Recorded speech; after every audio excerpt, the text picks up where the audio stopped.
situation d'aujourd'hui. Donc c'est pour 6 jeunes lycéens qui sont scolarisés dans les lycées de la ville. Qui, voilà, c'est la vie. Un jour, ils ont eu 18 ans. Et c'était des mineurs isolés. Donc en tant que mineurs, ils étaient pris en charge par le conseil départemental au titre de la protection de l'enfance. Et puis du jour où ils se sont retrouvés majeurs, en cours d'année scolaire, ils n'ont plus aucune ressource.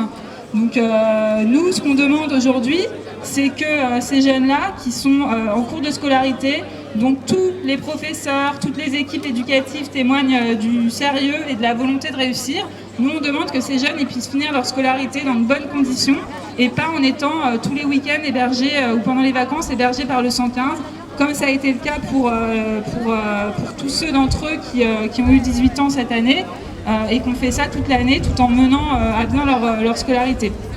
Je m'appelle Thomas Jeans, je suis l'élève du lycée La Chéléen. J'ai fait les études là-bas, je suis en première année en CAP, plomberie.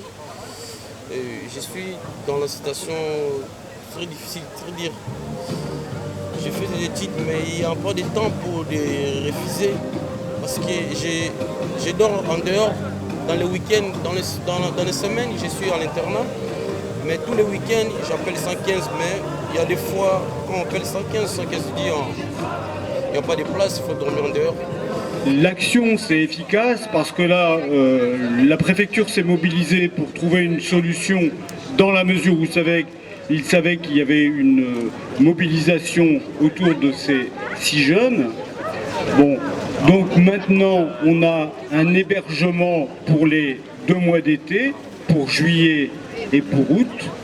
Un hébergement et seulement un hébergement. Pas de repas, pas de moyens de subsistance et pour l'instant pas d'accompagnement de la part d'un éducateur. Il est important de le maintenir et d'insister sur le fait que la mobilisation doit progresser parce que là il a été trouvé une solution très partielle pour les 2 mois d'été. Mais ensuite, la totalité des problèmes se retrouve parce que même le financement de l'internat, pour l'instant, on ne sait pas qui le fait à la rentrée et qui assure leur hébergement pour les 2 jours où ils seront en week-end.